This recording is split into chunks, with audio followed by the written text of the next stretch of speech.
you do that.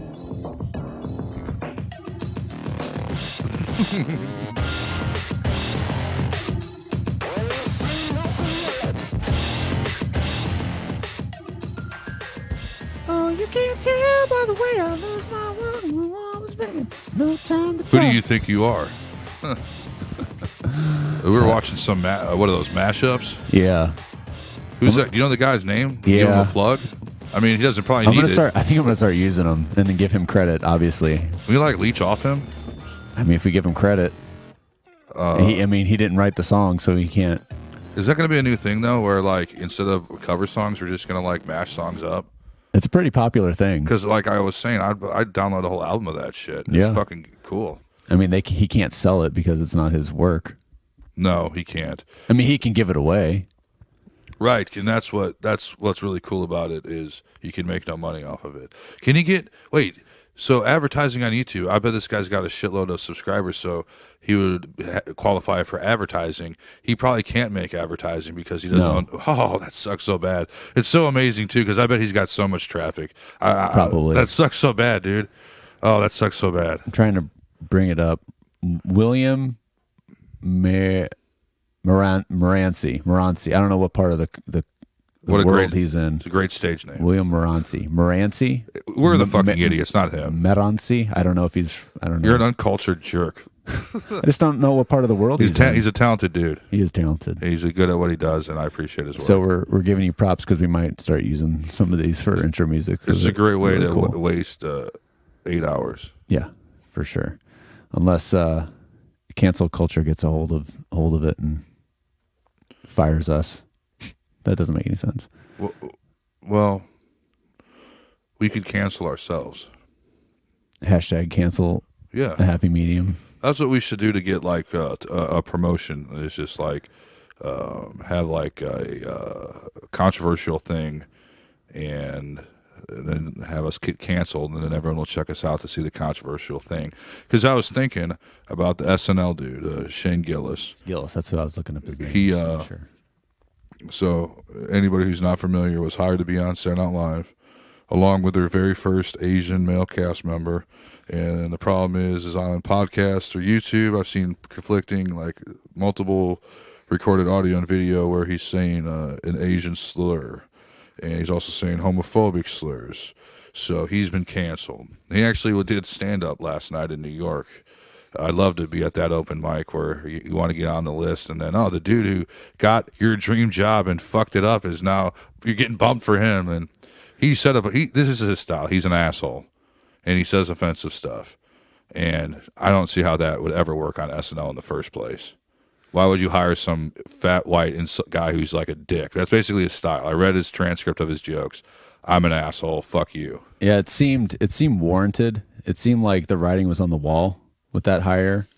Like you said, if you go back and watch the stuff that he clearly didn't delete, and clearly, if you think you're up for SNL and you really cared and you really wanted the job. Whatever. I mean, granted, that's your shtick, I guess. A lot of people are like, "Oh, comedy's dead," and cancel culture, and all that shit. But like, okay, an example I saw was a classic John Belushi skit where he's like a samurai, and he was like cutting cakes or something, and he was doing all this like ethnic sounds and stuff, but he didn't use a slur. I mean, he didn't use a slur, and there'd be no debate if it was the N-word. But the fact that it's Asian, people are like, well, that's not fair. I mean, I'm all for like all that stuff, but once you use a slur, it's kind of like, and he's doing it for shock. And when people do stuff for shock, there's sometimes no substance to it. Yeah. I mean, Norm Macdonald came out, who's bitter, who hates SNL because they fired him. He says he's been blacklisted. I've seen him get plenty of work in the past 20 years, so I don't know what the hell he's talking about. He's coming to the River Casino or whatever, like this weekend. So he's playing a big room. He's not blacklisted. Well, doesn't this show like the generations like colliding? Because the people who are for Shane is Gillis. I don't know if knowing his name's going to matter. Whatever. Well, I want to. People who support him are older castmates. I mean, I don't know, like people like us. Famously famous. People, yeah, I don't know, like people like us. Yeah, it seemed like a bunch of jilted SNL people, like David Spade, Rob Schneider, and then the article I was reading had like all these different ethnic characters Rob Schneider's played. So it's like, of course, you'd feel that way. Rob Schneider would be nothing without Adam Sandler. He's an Adam Sandler sycophant. David Spade, I think, had a career outside of Adam Sandler, but again, that's what he is. He's got a Comedy Central show. How many Comedy Central shows has this guy had? I know he's had like, basically it's like a Hollywood Minute. The one he did have that he used to do on SNL, I don't know what the fuck he's doing now. Some political show. I mean, that's all Comedy Central seems to want to be, is like talk shows. Jim Jeffries has got a show. Jim Jeffries defended him. Bill Burr defended him. The Asian cast member, I don't know his name. I mean, if he gets famous, I'll know his name. He defended him. So there's like, a huge backlash against this for SNL. And I think, like, if you're a comedian, that's the kind of humor you do, then, good luck to you. You're going to get what you get doing that kind of shit on stage. You're going to get the reactions you get. You won't get booked certain places, but you live and die by the marketplace. But if you want to do corporate comedy, that's what SNL is. It's corporate comedy. You're not going to, no way. Like, why, and what's wrong with them for, like, I don't get it. He's probably going to get more famous now, more opportunities than get buried deep in the SNL cast. That is true, because a lot of people got on SNL and they just go nowhere, and they go nowhere afterwards either. But, yeah, I don't know how his type of humor would have done well unless he did like some Weekend Update segment where he just like skewed people or something. But the whole fat white guy, angry, racist thing just doesn't fly anymore. I'm sorry. I don't know what to tell these people. Yeah. I know Norm Macdonald got slammed for saying something recently in the past year, and he's still whining about it. I mean, there is like a cancel culture that is too uptight, but like just the slur part is where you lose me. You say a slur, I won't say it, but and then the other, Well, at the same time, it's keeping people in check for the most part. Because, back in the day, Saturday Night Live could pretty much say whatever they wanted, and then NBC had to deal with the backlash. And we've seen it even up into the 90s, like, even 2000s, before, there was social media, before you could hear the people's voices who weren't just calls to the TV station. That you can pretty much do whatever you want. And if it followed the television and radio guidelines, but you could do ethnic slurs and you could do stereotypical jokes, and we were raised on it, and generations before that were raised on it. And is that right, or is it now it's just people are getting called out on it, and you can hear the backlash and you can hear the complaints. Like socially, everybody can hear it, not just NBC we'll just say the TV and radio, HR. I don't know who handles those phone calls. Remember Yucko the Clown? Yeah. Remember his act? His act? Yeah. Nothing specific. A racist clown would say the N-word. I knew he's racist. Yeah, I don't know. Every joke was a disparaging comment against the black culture. Yeah. And like that, like there's no, like, that's hack to me, because you're basic. The whole point of the joke is, oh my God, he said something racist. That's insane, and that's hack. So I think like a lot of people back in the day did it, and it was hack, and that's like not an acceptable way anymore. So people are like, comedy's being ruined. It's like, no, you can't be a hack anymore. You can't get cheap laughs by saying something edgy, and I'm not even saying offensive. I'm just saying like a slur. There's no reason to say a racial slur. I mean, black people do it. Okay, well, go ahead and do it and see what happens then, dumbass. If you're a white person and you got to wonder why you can't say a slur, I mean, just cause and effect. That will teach you why. I mean, Shane, okay, so what's the next for him? I mean, in his stand-up set, he talked about he wanted Trump to be shot. I mean, he was all over the place. Like, what he did the other night. He's like, very he's fucking pissing off both sides. He was trying to. Well, he was accused of being a Trump supporter because he was a fat white guy, and he was racist. So he tried to squash that as extreme as possible. So I mean, basically a death threat, sort of. I mean, like he said it would be funny, like just watching it, like it'd be funny, like someone come out in the crowd and being like, "Hey, what are you doing?" And like of all the presidents, that'd be the funniest one. And like I get, like I don't like it, but I get like what he's saying, and it's hack, man. It's just cringe. It's like cringe humor, and it's like, go ahead. Is he like nostalgic, like trying to bring back the shock comedy? No, it still exists. Oh, I know. There's just not a market for it anymore. I mean, I've been to enough comedy shows where if it's not the headliner, the couple guys or girls before them, I mean, shit, especially women, they're always talking, my vagina. Women, I mean, yeah. They can talk about whatever they want now. And it's real graphic and shit. And, good for you. Again, that's hack as well, because you're basically like ripping off hack guys who just talk about like their dicks and stuff. We've been talking about that for years. Yeah.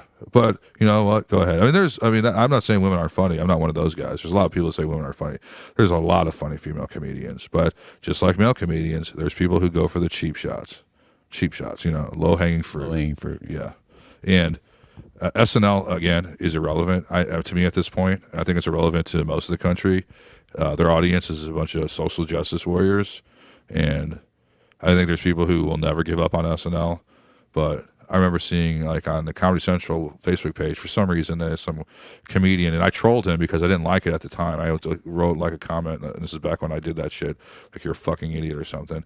But he basically said like, SNL hasn't changed, you've changed. Like at some point, like you don't give a shit about it anymore. He phrased it more like there's something wrong with you, but I took it. And then Tosh.0 said the same thing too, sort of. Tosh.0, Daniel Tosh. He's basically what he is. Basically like, everyone has their time where they're into SNL, and it's that special time in your life. Just like everyone has a time they're into metal, or everyone has that time they're into some like weird thing. And SNL, and like our time was the Will Ferrell eras. If we had older brothers and sisters, it'd be the Adam Sandler. Our parents was the Bill Murray times, John Belushi, and then my brothers and your brothers would be like the Andy Samberg. And so, and I don't know if your brother gave a shit about SNL. My brother mildly was interested in it. Yeah.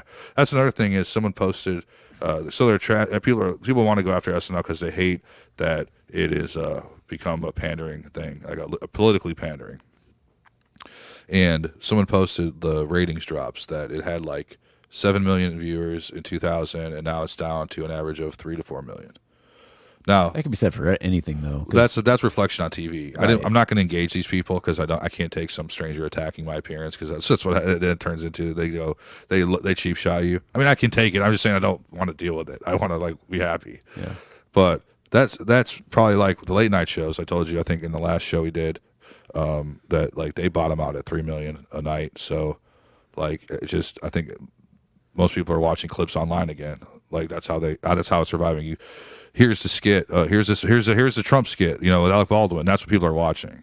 Mm-hmm. The whole like, let's stay at home and tune in. And that was on that podcast, that Joe Rogan podcast, where like with Rob Zombie that you sent me today, where it's like, oh God, TV Guide, and like something's on, and like we're all excited about it. Like appointment TV. Yeah. Now it's like, yeah, appointment, exactly. Now it's like I'll watch SNL if I feel like it the next day on Hulu, or I'll see the highlights, just like the Tonight Show. I'll see the skit he does, or the interview. Well, I sit through an hour of that shit, Right, and probably a lot of the political stuff, with all the publications, that's probably what gets shared the most.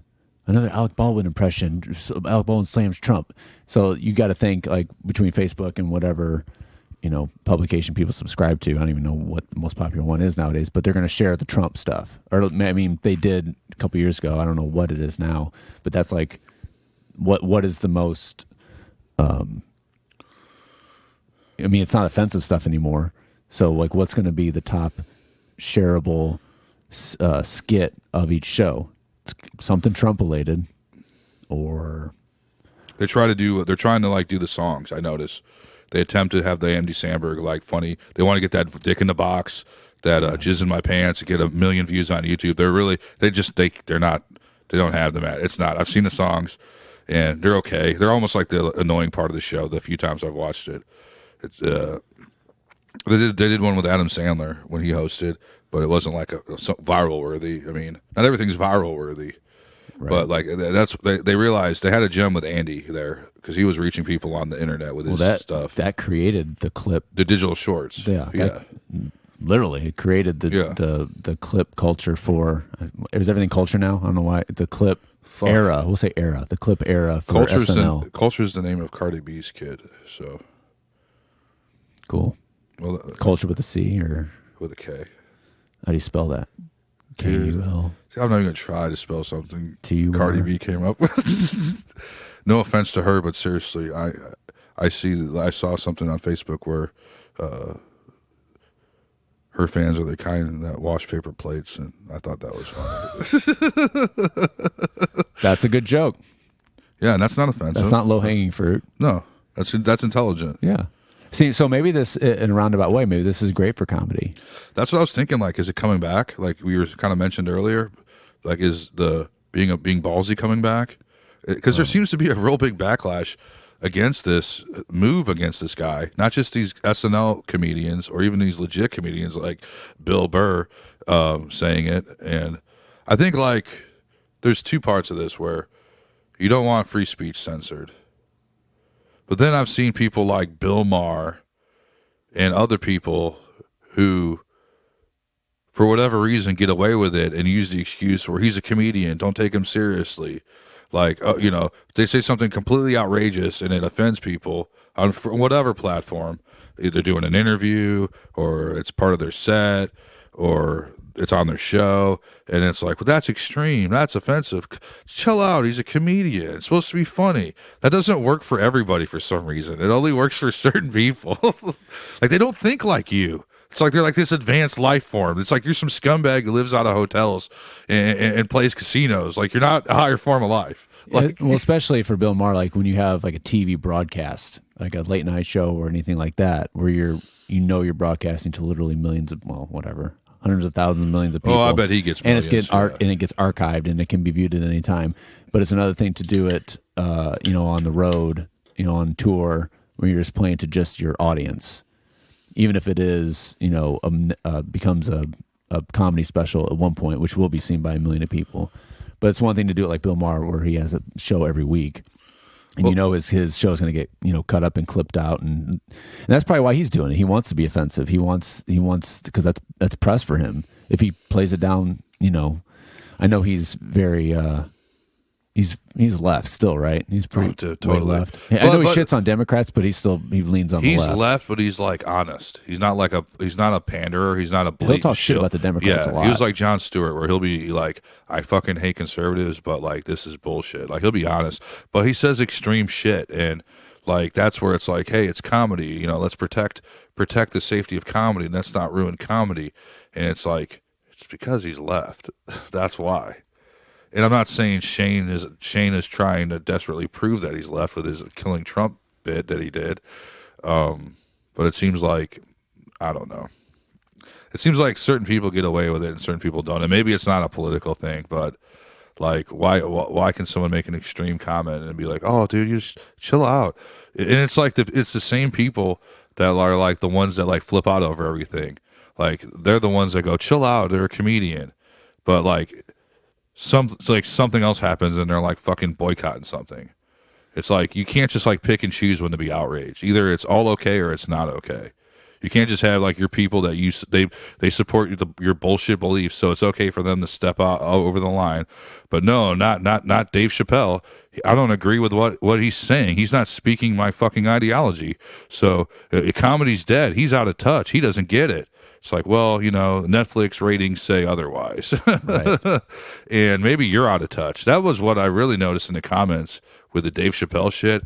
I don't know if I sent you these articles. I sent you a Bill Burr one, but there's a lot of people like, he's over, he's finished, he's over the hill.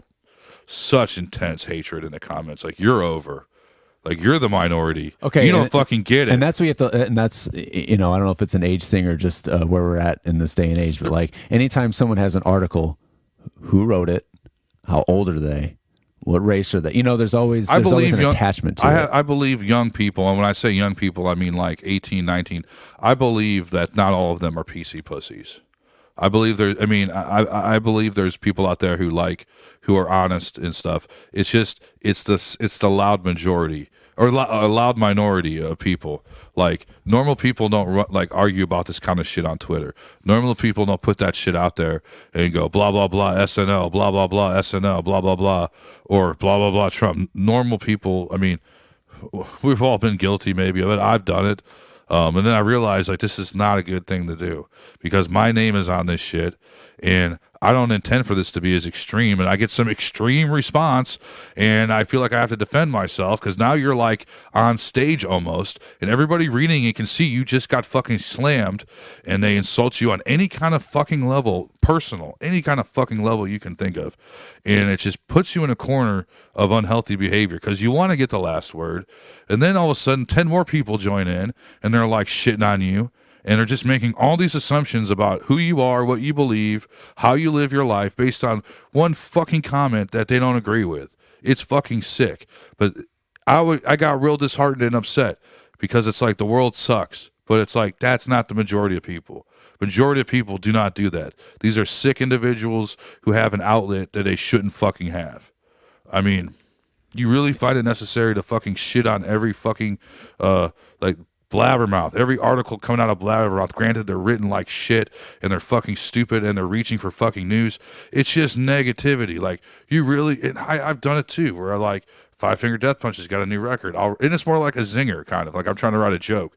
Like, ooh, which cover song are they going to have now? But it's just consistently like people, and there's got to be like a record of them.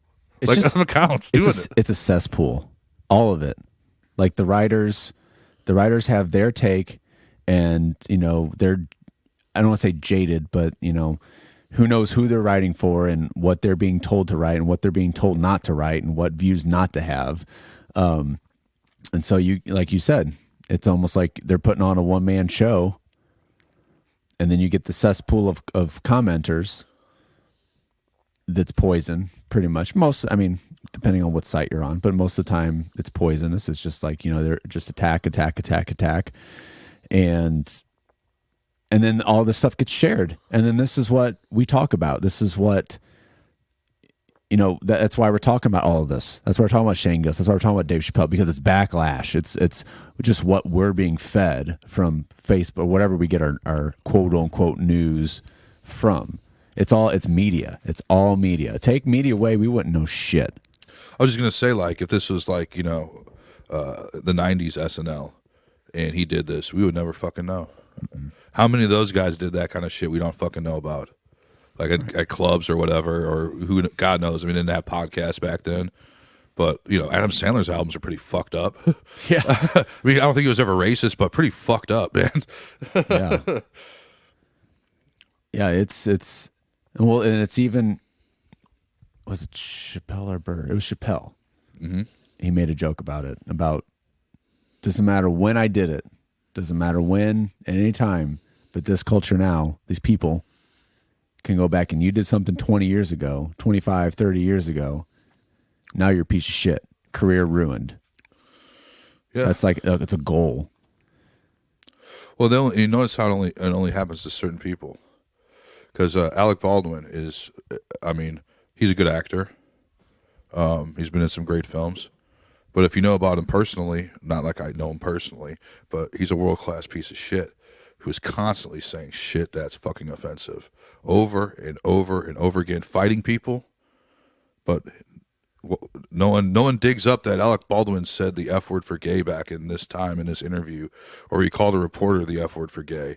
Like it happened, everyone goes, oh, but like it didn't ruin his career like it did for, well, Mel Gibson's was a little more extreme, but yeah. You see what I mean though? Like certain people get a pass, and I think it's like the powers to be decide like this one, not this one, this is my guy right here. It's called money. It's called, they have people to do that. They have fixers. They have whole PR companies that keep that shit under wraps, or they have not DNA. What's it when they have to sign a contract and they can't talk about it? Oh, yeah. Well, non-disclosure. NDA, not DNA. It's NDA. like like gag order. Yeah. Like gag order. I mean, that's why shifting to music. That's why, like, after all this, we'll call it the Me Too things. When all the stuff came out against actors, all the stuff came out against comedians. Not a lot of musicians, which I thought was really weird, because you got to think of all all of the shenanigans that went down in the 80s and 90s on tour. R. Kelly.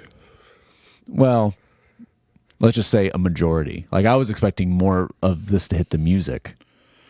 Because I can't disagree with that. You're right. Like, it seemed to be like actors and comedians, and yeah, dude, there's fucking probably a lot of statutory rape going on and questionable shit that happened in the 80s and 90s.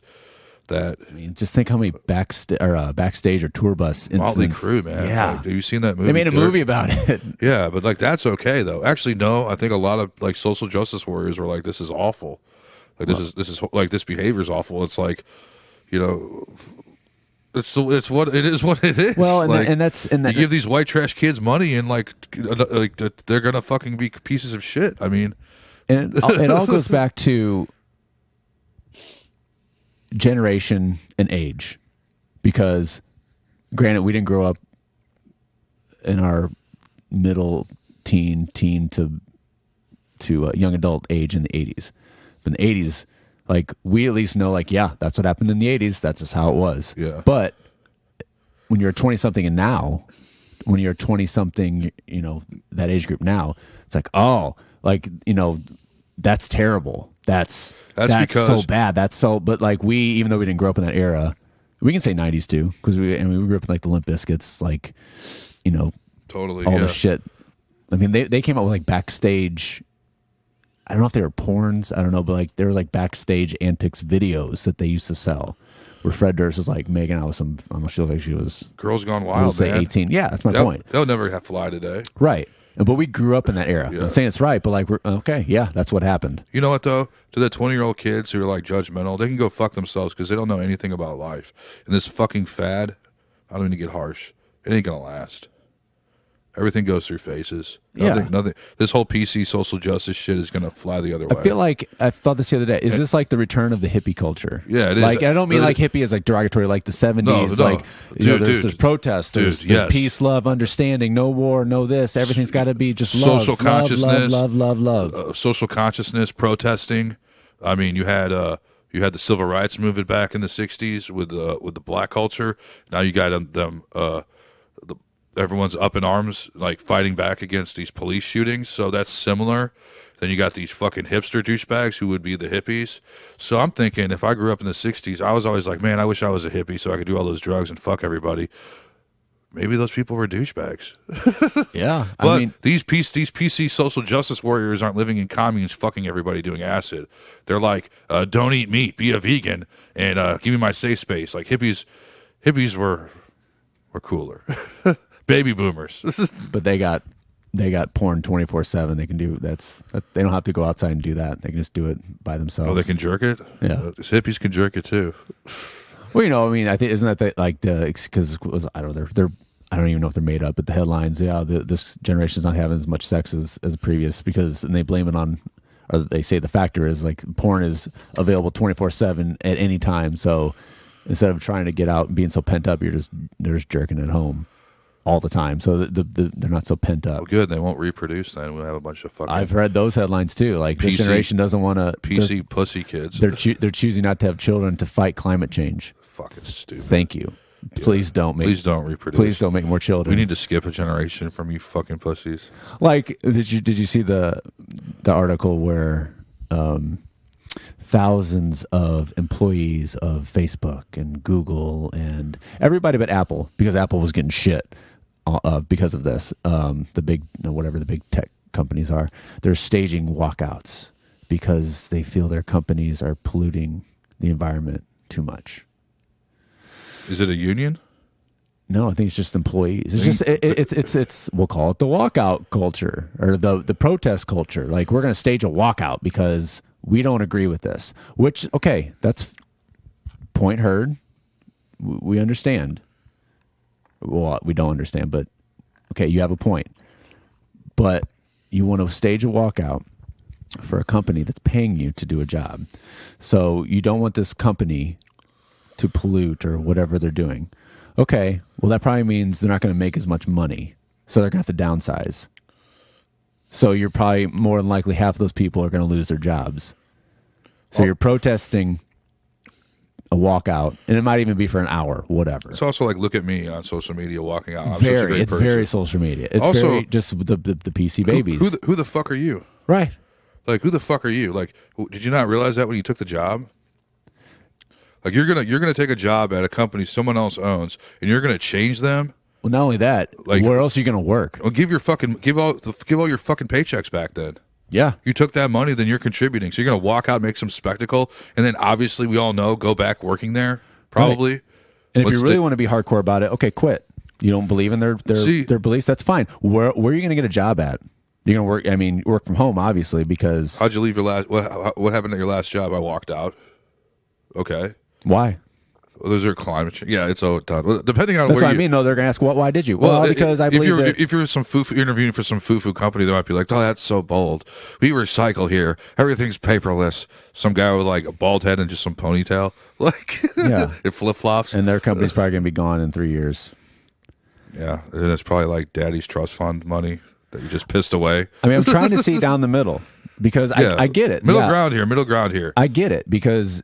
Yeah, these companies are probably terrible. And I don't know why the tech companies, I mean, I thought you'd be talking about like, I don't know, these factories that have been polluting the country, the world for years. Those are the people that should be staging walkouts, but they're not because they like their paycheck and they need their paycheck. And they also don't feel the need to make some spectacle and look at me and pat myself on the back like I'm a good person when you're not doing jack shit but getting attention for yourself. Like, you took the fucking job. You knew what it was. Now it's like social justice. Like, fucking walk out. You're replaceable. No one is irreplaceable. That was a painful lesson I think everyone must learn in life. I don't care how fucking good you are at something. I don't care if you're the greatest. You are replaceable if you cause enough fucking problems.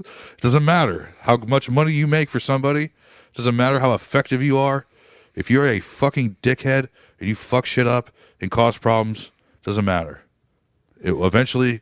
the shit will go down. If you don't toe the company line that pays you, you're replaceable. Doesn't matter if it's right or wrong, ethical or non-ethical.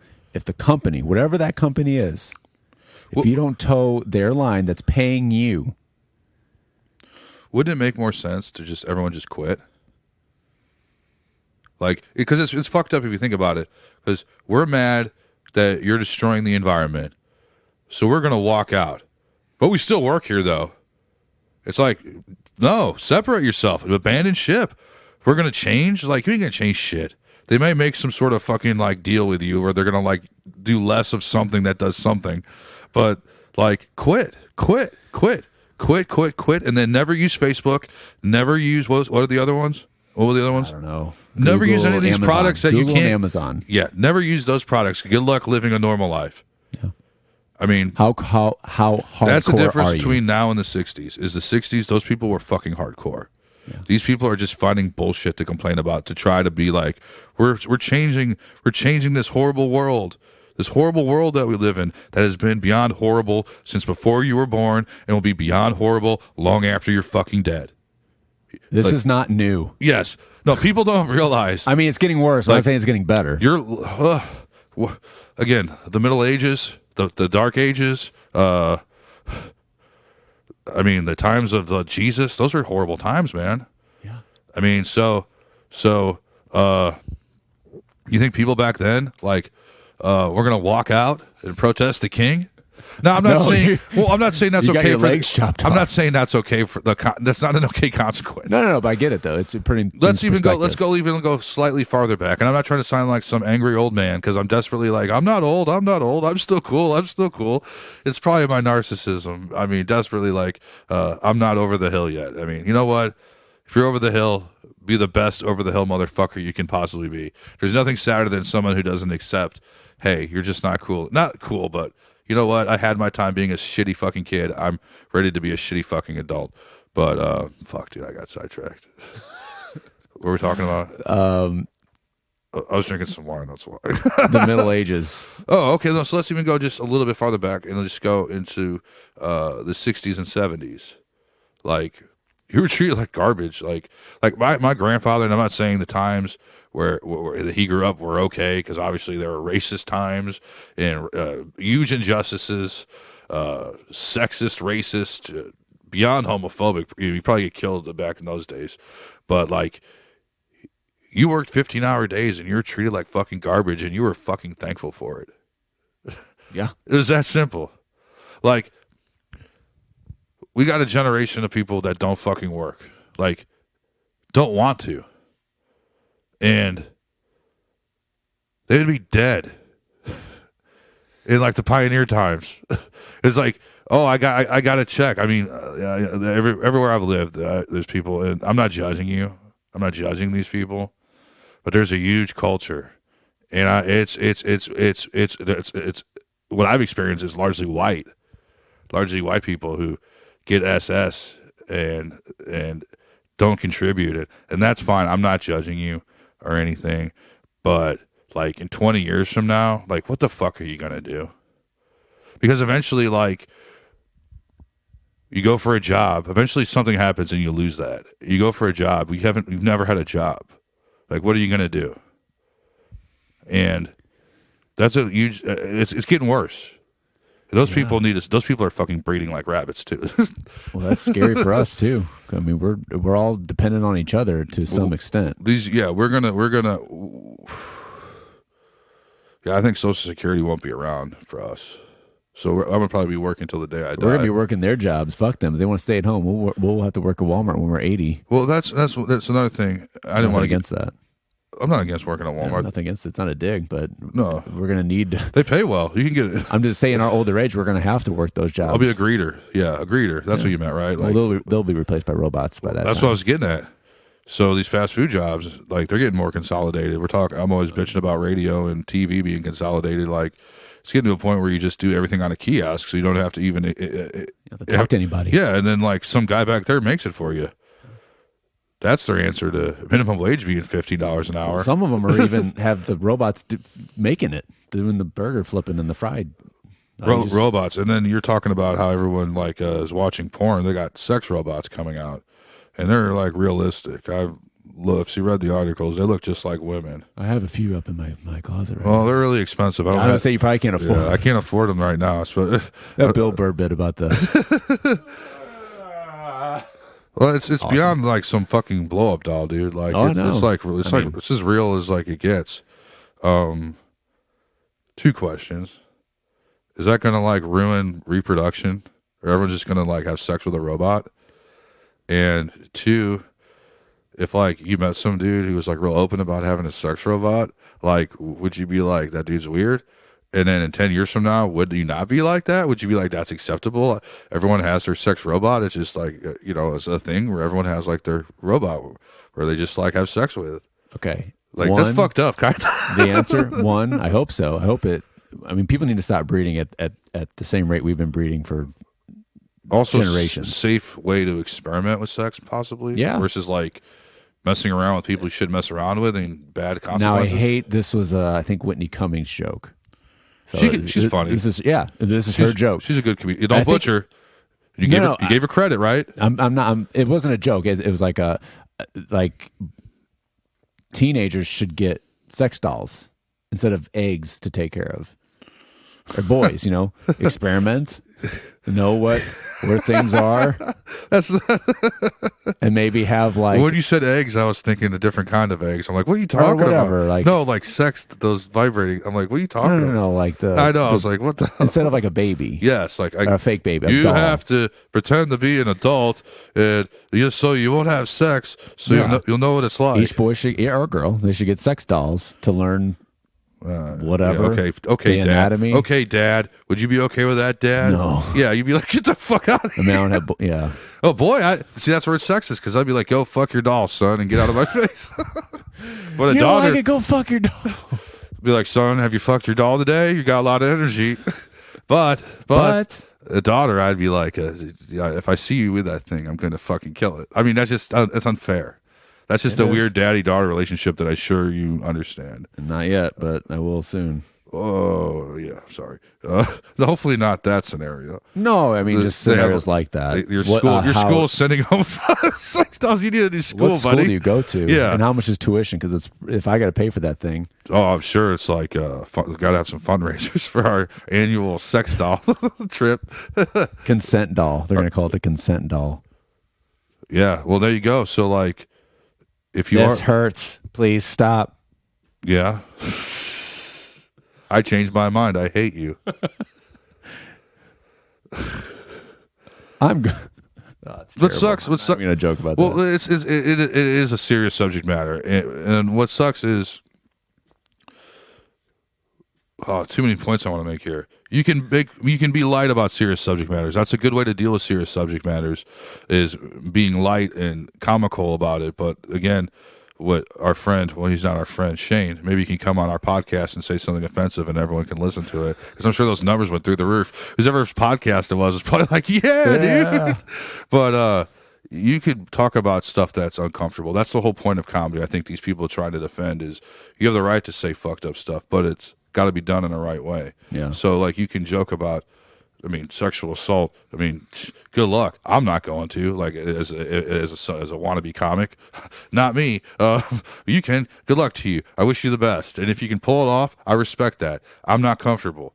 I don't feel comfortable getting on stage in front of, I don't know, even if it's like 5 people. Like, hey, let's rape people. Like, no, it's not funny. But like someone could make it funny in an ironic way. They could. It's just all done in taste. Like Howard Stern is offensive, but he did it in a fucking entertaining, intelligent way. These other people, these people in other markets that copied him, they just copied the being offensive part. They didn't copy the genius comedic part.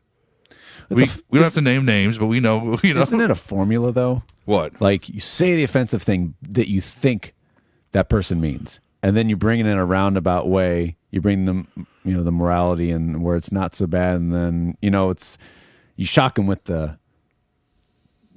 make a joke about sexual assault. Mm-hmm. Oh, where's he going with this? And then you kind of bring it around to where, then, what I'm saying? Well, like, that's what comedy is misdirection. Yeah. It's all misdirection. Like I just saw a clip of Chappelle, his latest stand-up thing before you got here, where he was like, I'm against abortion. I'm also for abortion. Depends who I knock up. Right. Like there you go, misdirection. He takes you. It all makes sense, but it's not what you expected, and that's comedy. Essentially, is I say a shocking thing, but I'm misleading you because I'm really like this, or I'm misleading like this, and here's my shocking thing. Whoa! Yeah. And then you got this guy who's dropping ethnic slurs, and it's like, it can be funny, I guess. I don't know. I haven't seen the audio or the video or whatever. I just read his stand-up thing, and I get like what he's doing, but it's just like that's where like nightclubs do. Just do that at nightclubs. Like that's where the audience are drunk and they're in the mood for that kind of shit. And you may offend some people, but corporate comedy. That's what it is. The Tonight Show, Saturday Night Live. That shit's corporate comedy. He must have auditioned. It's not like that's the thing. Is like they saw something in him. They didn't just give him the job for no reason. They obviously believed in him and thought like this guy's going to be good.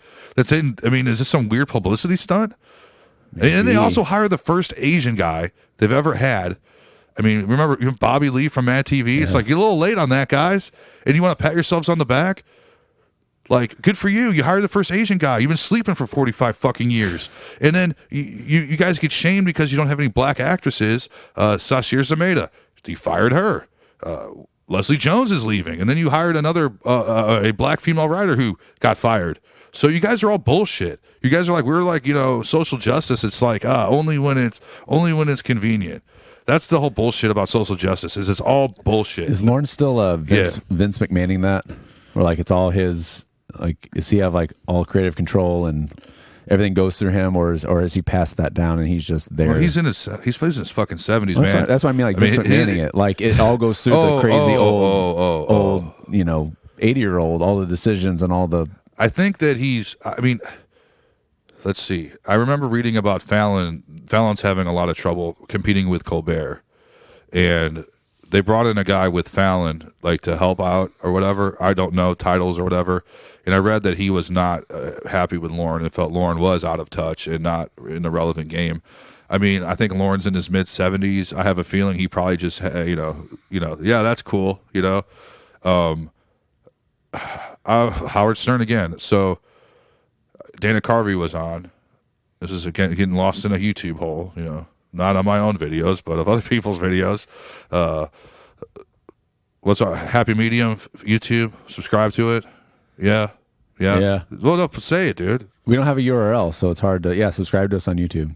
and follow us on Twitter and Facebook. But Dana Carvey was on, and they got into how Mike Myers basically stole Dr. Evil from Dana Carvey, and how we all knew that. I didn't know that. You didn't know that? No, I didn't know that. I did not know that. I did not know that. Just now. It's off Lorne Michaels. It's him making fun of Lorne. I've known this for like 15 years. I did not. I knew Mike Myers was a scumbag, but like, dude, Dana Carvey was kind of choking up. Like, he had to go to therapy and get over it and shit. That's big, dude. Get over what? Him stealing the character and like making it his own. Dana. Mike Myers stole Dr. Evil, which is essentially Lorne Michaels, who stole the impression off of Dana Carvey. Well, how can you steal an impression? It's based off the person who. Well, Dana was doing it like all backstage into everybody, and then he creates Dr. Evil, who he goes, "Yeah, this is based off Lorne Michaels," and you just leave out the whole Dana Carvey part. That could have been a role for him. I get that. Could have. I mean, he really, like we talked about the Dana Carvey show. He really kind of struggled after SNL. He had a few movies, but like didn't really go anywhere. He had Wayne's World. They did not like each other. Well, he said that like he came to a point where he's like, I'm thankful I crossed paths with him because he helped me do some great shit. So he's in a good place. But what I'm getting at is that he talked about where he came up with the impression where Lorne would be in the room and he'd have like a board and he'd put like skit 1, skit 2, skit 3, and he was like, no, we got no fucking opening skit. And that's when he's like, no, he started doing that. So I don't think Lorne is in the room like that anymore. Maybe I'm wrong. Maybe he is like this. I think they got somebody else doing it. In fact, I think it's somebody that is supposed to be like awful. Like, it's not even live anymore. It's like all recorded shit. Like, it's totally different like way they're doing it. But yeah, I think Lawrence checked out. I mean, I think he probably pulled the gun on fucking this dude and said fire him. Probably had nothing to do with hiring him either. Yeah. I heard that you try out for Saturday Night Live and it's Lorne and 2 other people, and you just go hard and they don't fucking react, and then you just find out, and then it's like, oh, I made it. It's brutal. Do you think this is just, so we're kind of talking, not summing up, but hitting a point to all of our other points. This is just this, we'll say generation, because that's who Saturday Night Live is made for. It's always been made for, let's say 34 and younger. Yeah. It is always, people have attacked it as being a liberal show. It has always been liberal leaning, always. Comedy, but the demograph's like young. Yes, college, 20 something. I would even say up to 40 at this point, because I mean, people who are 40 now are fucking young still. I mean, they are. Maybe it's because I'm older, but like they're still like, when we were kids, when you were 40, you were fat and bald and had a family. Now there's people who are 40 that are like out at 4 a.m. now. It's like the times have changed. The hippies are now going to be old people. Like everything's different, you know. But that's a whole nother conversation. Well, is this just? I think there's people like, it's tailored for young people, but there's a crowd that have been in love with it and they've never let it go, and they just sit and go, it sucks, it hasn't been good in so long. And then that begs the question of, why do you fucking watch it, and then why do you feel necessary, like we were talking about earlier, to comment and shit on it? If you don't like it, why are you following the page? And then it's like, they took my show away from me and made it's like, it's not your show, it never was your show, you don't own this show. Things change, times change, it reflects the times. That's what you're trying to say, right? Yeah. SNL reflects the times. And the times suck, I guess, if you don't like it. Or just you've changed. Well, I just think they've also, it's like everyone goes back to, the best days were the Chevy Chase days and the Bill Murray days and Garrett Morris and Gilda Radner. And honestly, no, I mean, yes, because at that time, that shit they were doing was completely fucking unheard of. Having some crazy show, but it wasn't all gold. I mean, you can't be consistently funny like that in a live show like every week. You can't. That's so subjective, though, to say what time period was the best. That's some guy who was young when he watched it. Right. Yeah, exactly. Just like we say Will Ferrell was the best. I watched my first.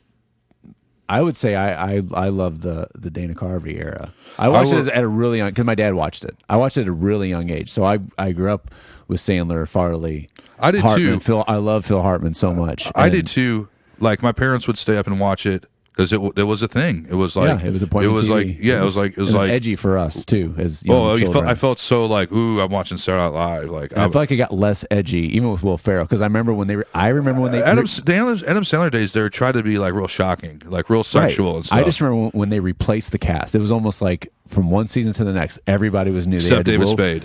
Right. They always keep one guy to like anchor it. And I hated it. I'm like, this is terrible. Where are all my guys? And then that year, I think they brought out Mad TV to like, now we're going to fucking take out this show. Like, we're going to fuck them so bad. Because so many shows have tried to come and take them out, and they couldn't do it. Mad TV existed, but it never took them out. It's still, like, for some reason, SNL has sustained. Will Ferrell, like, there was some kind of okay. It's all about the writers. I don't know who the writers are now. I mean, it's that Colin Jost guy. It's usually the Weekend Update guy is the head writer. So you had Tina Fey was the head writer at one point. I thought that was good. That was the Kristen Wiig era. That's when I stopped watching. It was still it's so good. Yeah, it was good. It's also like what's going on in your life. Yeah. I mean, maybe you just aren't able to watch shit like that anymore. I mean, it's just a time and place. So, yeah, I watched all that Adam Sandler, David Spade shit after the fact. I remember I was like 5th, 6th, 7th grade when I really started getting into it. And that's when it's like, oh my God, so-and-so is going to host. Oh my God, so-and-so is going to be the musical act. And then another thing, this is another point I'm making, is I'm starting to notice, I've noticed for the past 10 fucking years that, well, in the 90s, and this is the episodes that I did get to watch, Pearl Jam was on. Nirvana, Faith No More, Red Hot Chili Peppers, Rage Against the Machine. Yeah. Oh, yeah. They'll never be asked back. You hear what they did? Yeah, they turned the flag upside down. No, I didn't know until they trashed Steve Jobs. It was some guy running for president. They trashed his room, but now it's like Halsey. It's all pop. It's always been pop. There's no rock. And is that a reflection on what is current? Is that what they reflect the time? So totally. So like having like Slipknot or some rock band on, some new rock band on is not lucrative enough as the newest pop star like BTS, that Korean band. Oh my God, their ratings went through the roof because everyone I mean, why would you put on somebody that no one's going to watch? I guess is what you're saying. Does it have to do with that, or does it have to do with the hierarchy of, like, I'm sure NBC, the corporate umbrella, owns some type of record label. Oh, totally. So does that? I've never followed the map, but the chart. Yeah, the chart, the flow chart. But is well, that was another point I wanted to make. Their artists on there. That's another point I wanted to make. Is when I worked in radio, you show prep. I mean, if you're worth half a shit, you show prep. A lot of people don't. And you get these prep services that the company pays for, and a lot of people just, I don't know if I said this before, just rip and read everything, like even like the jokes and stuff. I would just take the info and then create it off that. But every prep service and everywhere I looked, all the headlines were what happened on SNL. And I'm like, no one's watching this show. Why are they promoting it? And I remember being at some hotel. I went to some concert out of town somewhere, and it's happened a few times. And I'm just like hungover, laying in my bed, and I got HLN on because I like Rob and Mead. It's always like some neutral channel that has Forensic Files, and I just like get fucked up and watch Forensic Files all night. So then it's still on, and it's just like, oh my God, look what happened on SNL. And I'm like, why? You guys are making like this news when like, and they do the same thing with like Colbert or Jimmy Fallon, like this happened, but like only like 3 million people watched it. That's like less than 10% of maybe not less, but that's like 10% of the population. Why is this headline news? Why is this headline news when the size of St. Louis watched this? Right. You know what I mean? Yeah. But oh God, you have to see. Now, is that them putting it over as we talked about? Like they're using all their outlets to put over the show? Or is that just genius marketing, knowing that people watch shit differently now? Like, here's the video. Oh, you got to see the video of Alec Baldwin making fun of Trump. It's hilarious. And then Melissa McCarthy came in playing Sean Spicer, but like no one's watching it. Why is this breaking news? And I'm serious. They like cover it. Like, you can't see it. I think we talked about that, where there's no like accidents when it comes to that. Like, never. So it's probably what your first point. I'm sure it's a paid for service, or they're, it's money. It's hey, we got to push us to be number. Was AP? Where was the news from? Oh, just like it was just various prep services. I'm not going to name drop anybody, but they would always have a segment on like what happened on the late night shows and what happened on SNL. All of them do. It's just part of it. And I just felt like, well, this isn't fucking relevant to anybody. Like, it is not relevant. I mean, some shit is, okay. Like some shit is like, Colbert has fucking some guy on who goes crazy or something, and they have some shit is relevant. But like every week there's some Trump skit is not fucking news. I mean, it's like almost to the point where it's like, yeah, so what? Like they're like, watch it. It's great. It's like, you want me to watch this? Yeah. You know what I'm saying? Yeah, they do it with all the and they do it with oh, I'm on Fallon. It's yeah, but if I gave a shit, I would have watched it. I would have seeked it out. It's like almost an advertisement, and it's disguised as news. Well, aren't those people just so if it's not paid for? Do you think hey, late night is every night? So these services have to pick something. So it's we can always grab something from the late night, and if it's not exciting, dude. That's their job to look at this. Someone said something, some minuscule little nugget is headline news now, even though it's just a slow news day. So that thing, there's that too. Is the people who are coming up with this content, they have to come up with something. Yeah. So you got to put out X amount of articles a day. But they're all I think it's dated because back in the day with Johnny Carson. And that was the show to watch, and even Leno and Letterman. But now it's these are just internet shorts at this point, video YouTube shorts, and you guys are putting it over kind of, and I don't understand why. I don't understand why. What happens on Jimmy Fallon is news. I mean, it's not even Jimmy Fallon. It's more SNL. I know SNL is a big one. They really put over SNL, and I don't get it when it has an audience. Yeah, 4 million people is a lot. 3 or 4 million people is a lot, but I mean, 200, 300 million people in the country. So do the math. I mean, now back in 2000, the guy, the troll who was trolling the people, well, it was 7 to 10 million. But that's more of a reflection on media consumption versus whether the show's popular or not. I mean, you can make that point on. I remember this guy that I don't talk to anymore. There's a lot of people like that. Posted something online about Korn's album sales, and this is a while ago. And I'm just approximating numbers where Follow the Leader, first week out, 300,000 issues, 400,000 copies sold, and then it just shows it declining. And then someone called them out, and it's yeah, but that's everything in general. That's not just a statement on Korn sucking.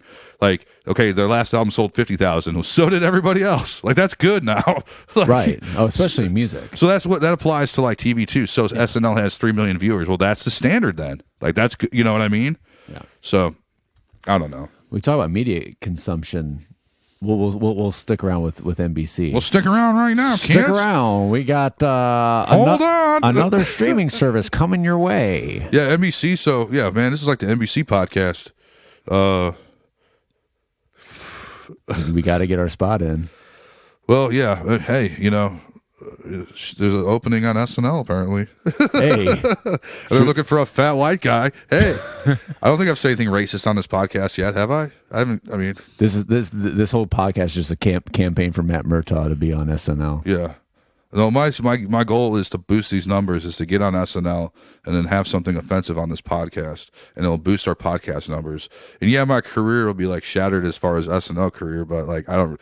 That's who cares about being SNL on is just a stepping stone. No one wants to be on Sometimes. No one wants to be on that. Well, Kenan Thompson and Tim Meadows, no, good for them. Yeah, 10 years on SNL, good for you. Something's working. Yeah, I mean, you survived. That's a cutthroat environment. Yeah, you all these backstabbing people trying to be funnier than you.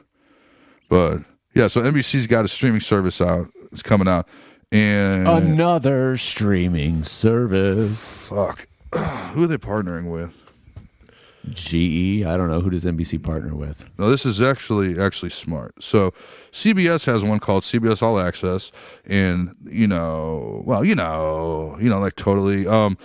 They had the Twilight Zone. Jordan Peele hosted it, and it sucked. Blah blah blah, and no one will pay for it. Blah blah blah. So what do you do? What the fuck do you do when you want to have a streaming service, but there's Netflix, Hulu, and way better ones than the shit you have? I'm trying to find it, but they're partnering with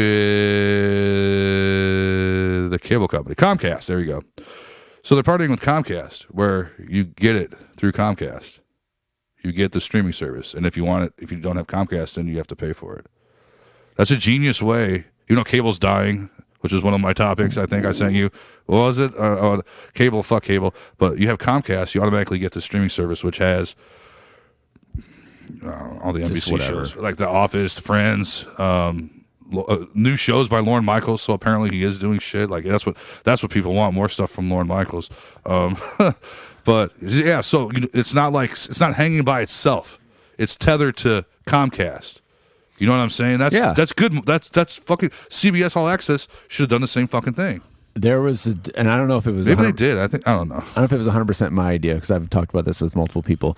But there's Lizzo. I'm seeing a video. Sorry. I feel like with all of these networks coming out with their own streaming services, they're all coming. You know, they're all $10 a month, $5 a month. What? And like, well, we're not going to be able to afford this.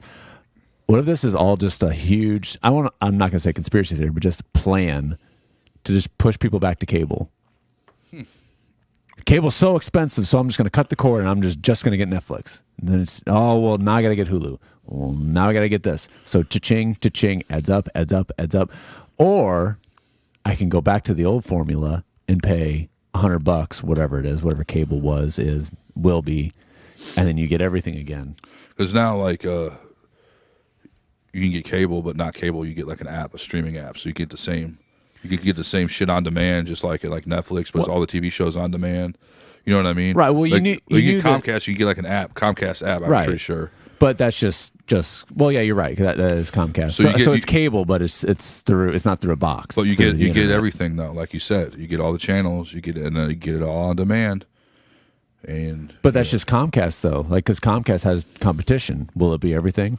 Will it be Who's like Spectrum? Who's Spectrum? That's Charter. Or will it be like the old school way? Where appointment? Well, no, you have say you have Comcast, and here it's Charter. Comcast fucking sucks. We don't have Comcast here. I had Comcast. I had Comcast in Nashville's terrible. Fucking horrible. Terrible. Not the Charter. I mean, Charter. I've had issues with Charter too. I've heard Charter suck, but I've never had problems with them. I was so like, God, this is going to suck. Yeah. But it didn't. I never had one issue, I don't think. Well, the old way was you paid for a cable service. It was $100, and there's so many channels, and you only watch whatever 10 of them, 20 of them. But you got DVR, and then if you wanted premium, HBO, Showtime, Skin movie Max, channels, you pay extra with the original exclusive content. So is that? I mean, it's almost like it's turning back into it. Yeah. Granted, now they're all kind of partnering. Like all the parent companies, like Warner Media. Isn't Warner Media with HBO? No, that's AT&T. Is AT&T Warner? I talk about needing a chart to see who's with who. But it's almost like that's what it's turning into. So let's say you get the Comcast app, cable service, whatever. Okay, you get all this, and you get the Peacock, right? Yeah. Terrible name. It's fucking. Well, that's like their symbol, but yeah, I get it. Yeah, I get Peacock. it. Yeah, there's so many jokes there. Well, childish jokes. Yeah. So you get this. You get this Comcast service, which is $100 a month. Oh my God, it's $100, but I get so much. But that Apple service they have, that's only $5 a month. So I don't think all these companies can play nice with each other though. To Apple's got that Steve Carell show, right? That everyone's like, ooh, you got to watch this. Well, the big one now is the Jason Momoa one. Oh yeah. See, like some of these are going to fall. Like they're all going to merge. Yeah, they're all going to take sides. Yeah, it's either that or only half of these are going to survive. I mean, they call them. It's called streaming wars for a reason.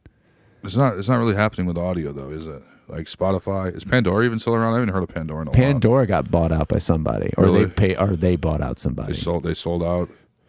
Yeah. Well, I mean sellouts, but like something happened with Pandora. Either they got bought or they bought some other. There was Tidal. Jay-Z had Tidal.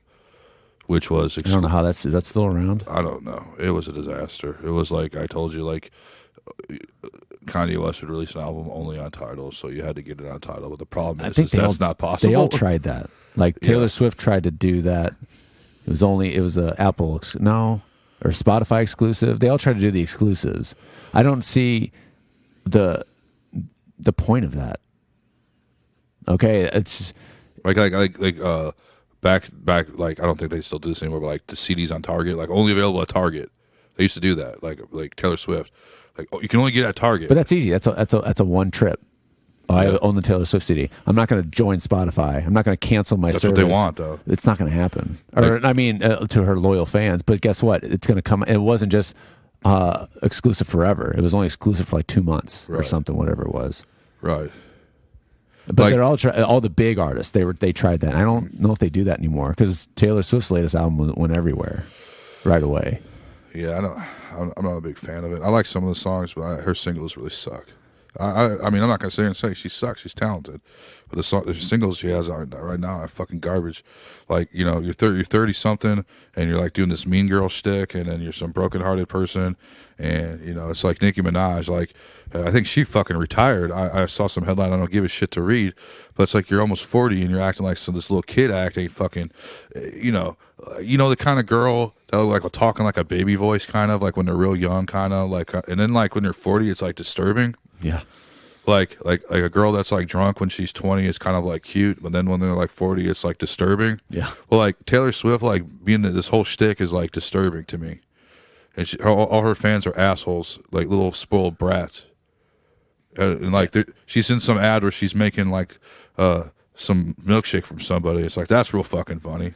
Like, she's gonna make a milkshake at Steak and Shake. Like, yeah, right. Well, you can tell she's talented. I'll say that right now. She's talented. I've seen her live too. Fucking talented. I'm over her thing. I'm over her shit, man. I don't. And maybe I'm old. You're not her demographic. Well, that's the thing, is you feel like I was with some people, but I remember going, I feel fucking creepy. Because some concerts, I don't mind going by myself. It's fun almost because you're like anonymous and shit. Yeah. But like, yeah, Taylor Swift, people be like, what's this dude doing? What's this dude doing here? But I was with a group of people, so it was like, oh yeah, some social thing. But yeah, talk about taking a piss. No lines. No lines at all. But yeah, it's like all these fucking kids, and you think like, oh man, that crowd's gonna be good. Hell no, it's not. That's like rowdier than like a drunken rock crowd. Taylor Swift? Yeah, just like like all excited and shit, kids and stuff, like tweens and teenagers, and like I mean, it's a different kind of rowdiness, obviously, but it's like you think like, okay, it'll be respectful. Fuck, no, it won't. I saw a funny tweet joke. It's completely random. I'm going to butcher it, but it's like me sitting on the subway with a bunch of teenagers. I'm like, oh, they're laughing and being loud like they enjoy life, except for me being dead inside and hating my life. I can't give credit. I don't know who. That's who fucking funny. It's well, funny. We're not stealing the joke. We're acknowledging it, and if you want to like troll us, we'll give you credit, whoever it was. So that's fucking funny. But back to the streaming, or well, not streaming. Well, yeah, they were streaming music, TV. It's just Taylor Swift is big enough to pull that off, but she didn't. That was the point I was making. She's big enough to attempt it. But it wasn't just Taylor Swift. It's like the top three. Right. The biggest of the big. U2 kind of did it in a weird way when they did the thing with Apple. I don't think that was. I don't know what the point of the. I don't know the whole reasoning behind that. It wasn't to get an iPhone. Yeah, I remember that. They just gave away an album, and everybody got it, no matter if you wanted it or not. So it's kind of creepy. It's like U2 on iTunes never got mad. Yeah, like, I don't want this. Why do I have this? It was weird for me because I mean, I didn't. I'm a U2 fan, I guess. I mean, I don't mind them. It's a little presumptuous. It's very. Like if it was like some unknown, I shouldn't say unknown, but like someone I didn't like, I'd be pissed. Like, I don't want this garbage. But there's a lot of people that were like, fuck U2. Yeah. I mean, I like U2, but I don't like current U2 or whatever the fuck that is. I like the old, like Octung Baby and the Joshua Tree. It's like we're a bunch of 60-year-olds like making an album, which is fine. It's not an ageist thing, but we're going to give you all you 20. Maybe that's it's probably a way just to boost numbers. It was marketing, but it backfired. It was a promotion and it backfired. But it's probably just a way to like boost your numbers. Like, guess what? 3 million, whatever. How many people on iPhones? 3 million people have our album. Like Lady Gaga when she like dropped her album for like $1 and then went platinum, and it's like, yeah, but it was a fucking $1. Yeah, like, yeah. It's probably just a boost. Well, Taylor Swift, I told you last time, and I don't know if we've posted that yet. Her album has like different diaries on it. So like you're some girl. But those people are still buying it though. You want all, but you're buying multiple CDs. Like, that's okay. They're still it's still a currency. It's still, hey, I'm buying this. It's genius marketing though. But didn't you don't have all the diaries? You're a piece of shit. Like 15 years ago, didn't like the artists give away an album with a concert ticket? Definitely. I know Tom Petty did it. Someone else did it. Like we have, if you buy tickets to our concert, we'll give you the album for free. Oh yeah, well yeah. And that was just a way to move. That's happened to me several times recently. When I went and saw Marilyn Manson at the pageant, I got a free download of his album when I bought a ticket. So they're just moving units. Same thing with Slipknot. I got a free album and Ghost. Same thing. You get a free digital download with a ticket purchase.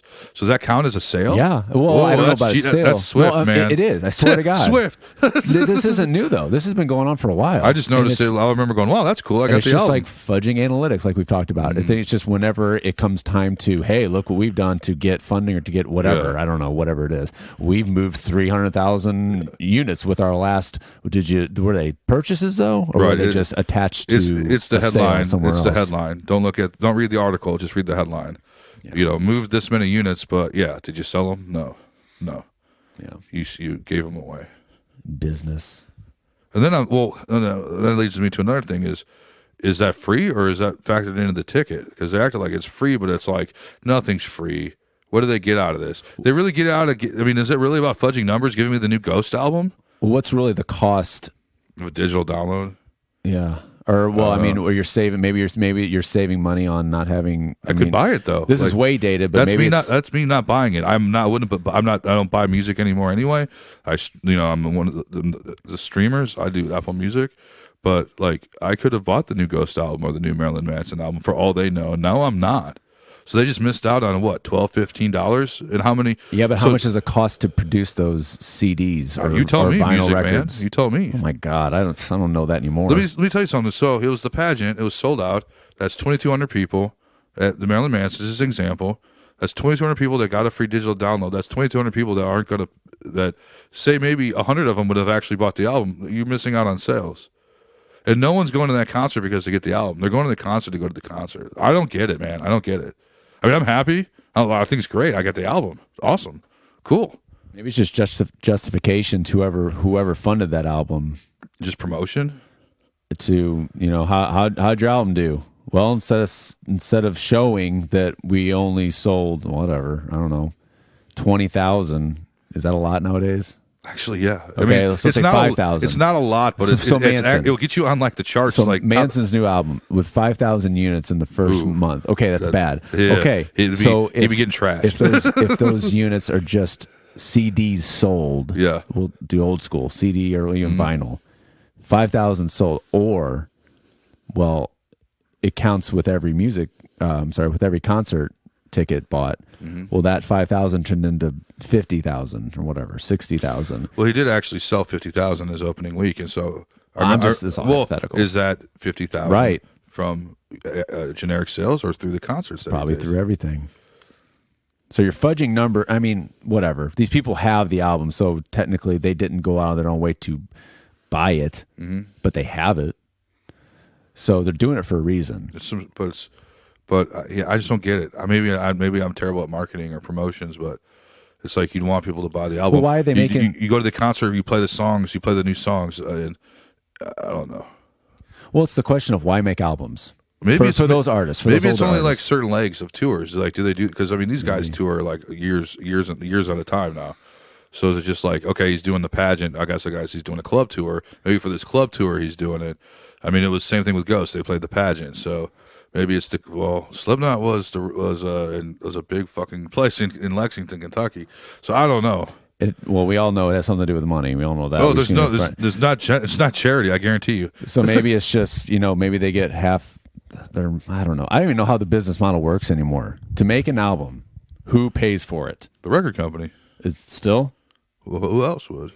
I don't know. It's just like a movie. Like the movie studio gives you the money. Do they get it all up front?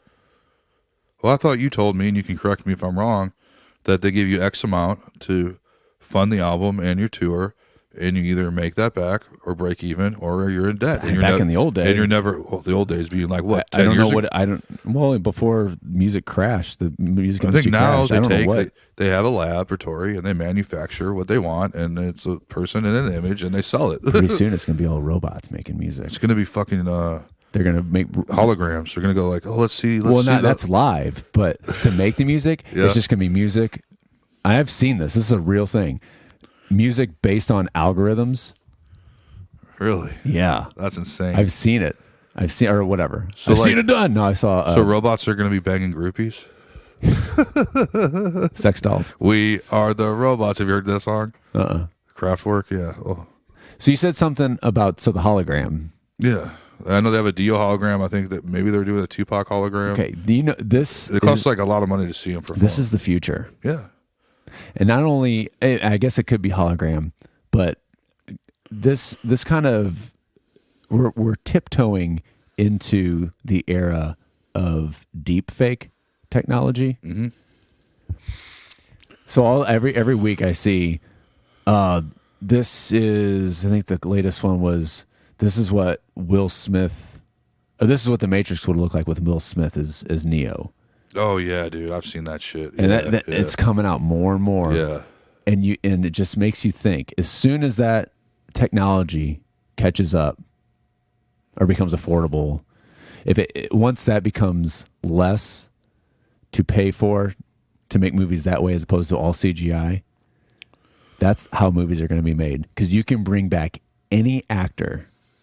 Dude, yeah. I think, I don't know, but I mean, I don't know the technology, because I don't know what samples. I don't know if it's image based, like if they need a high res image to map every single part of the face, but all you need, it's basically going to be like CGI, where all you need is just some unknown person moving, and you're going to put this actor's face on top of it. So you could bring back John Wayne, you could bring back Marlon Brando, you can bring back Phil Hart, you know, you can bring back anybody. Is our entertainment future stunted? I'm gonna rewind that. That's fine. Because you obviously need the permission. Let's throw the family of John Wayne would love to make money off. Right. You throw all like legal stuff. Hey, your great granddad, you can get a shitload of money if we bring him back. Yeah, fuck yeah. Yeah. My life sucks. Sure.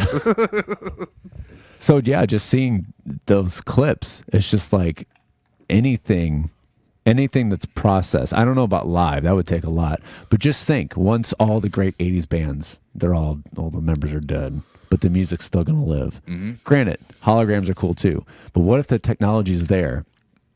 I don't know how it would be if you're close up, but like, what if you're at a concert and like on the big screen and all that's taking place, and you see fucking Vince Gill again from Breaking Bad. Yeah. Vince Neil. Yeah, well, Vince Neil on the screen. Vince Neil, yeah, in the heyday. No, in the heyday. Well, that's stunts like everything, though, because nothing new will ever come out then, because we're just going to be stuck in a nostalgia trip. We're kind of there right now. So that's going to make it extreme as hell, because no one will ever advance and we'll never get anything new. We'll just reboot and remake everything and everything. It's like everything peaked in 2000 something. Like, nothing. Everything I read, everything, the golden age. The new golden age, 90s and 2000s. With every streaming service, mm-hmm. We're gonna reboot Saved by the Bell. God, what are they rebooting now? That's fucking stupid. The Princess Bride, I heard. Like, Princess Bride. It's like it's like, let's make a shitty modern version of it that will never hold up.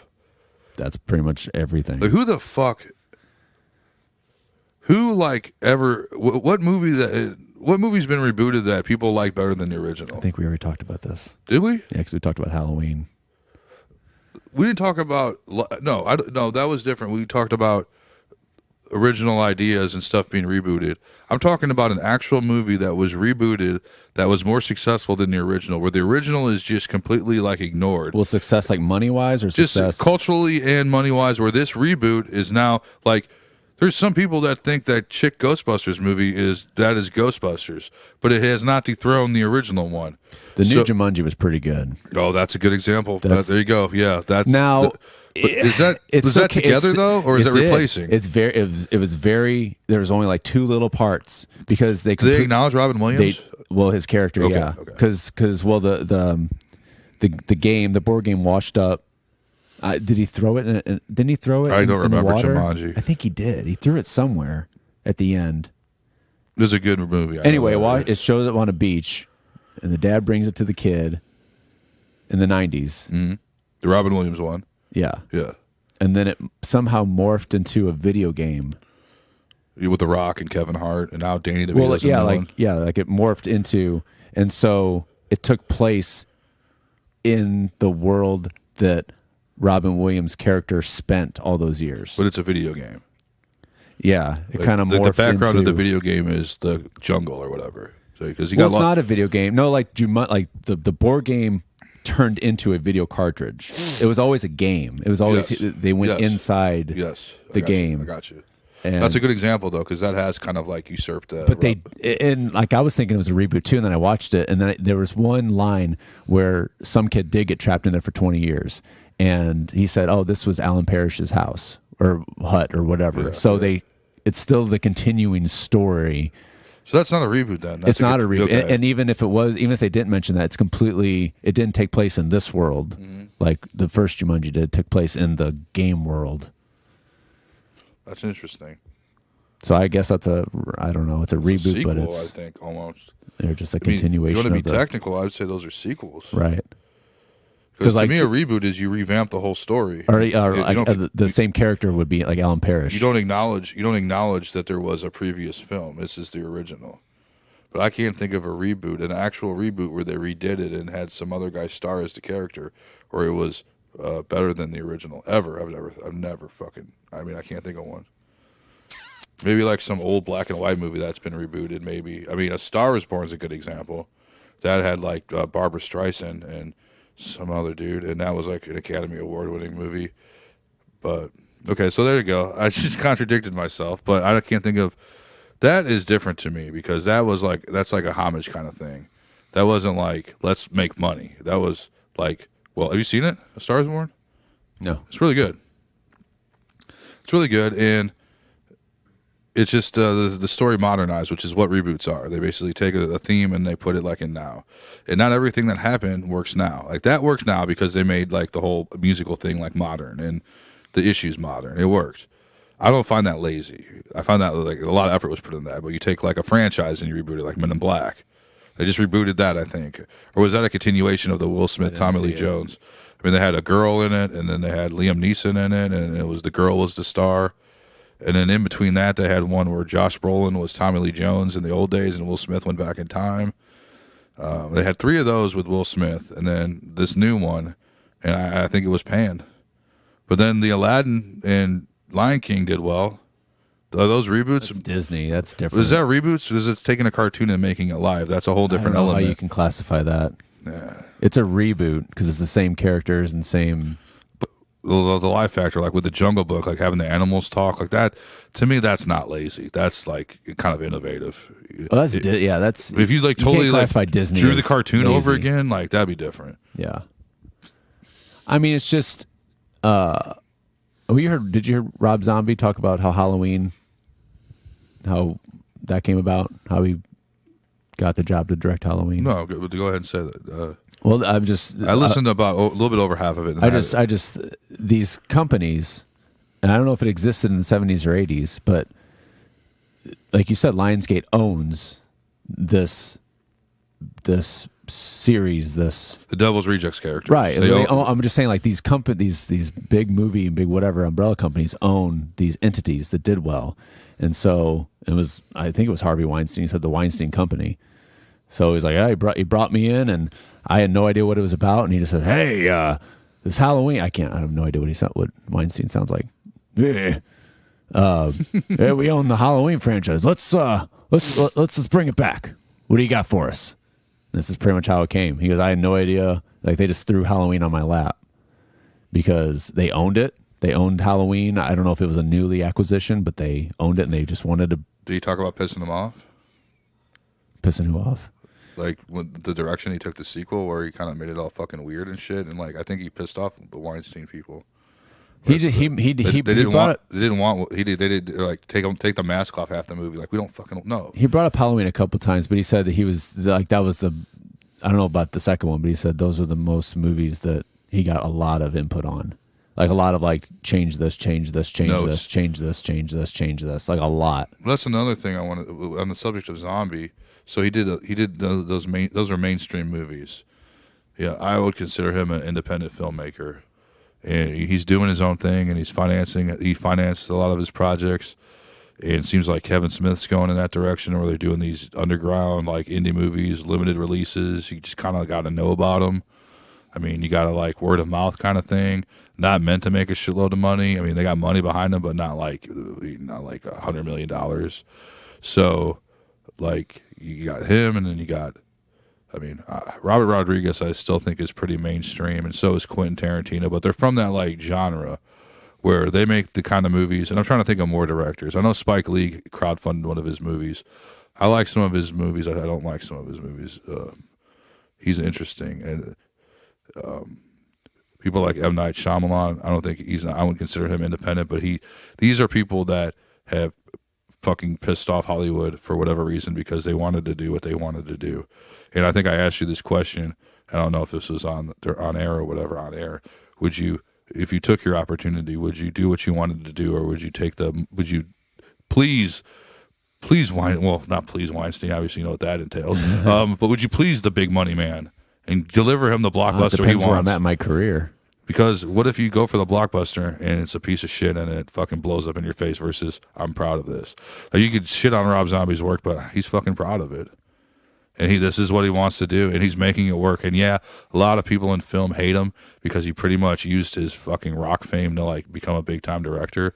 And as you know, we heard in the podcast, that was his goal from the beginning, was movies. And you know, the band thing he didn't think was going to take off, and all of a sudden it did, and he was just like, "What the fuck?" Yeah, because they were just being ridiculous on stage, and it was just some gimmick kind of. But like, that's to me like that. To tie it all together, that these renegade movies, these indie movies, the shit that you'd see at the Tivoli.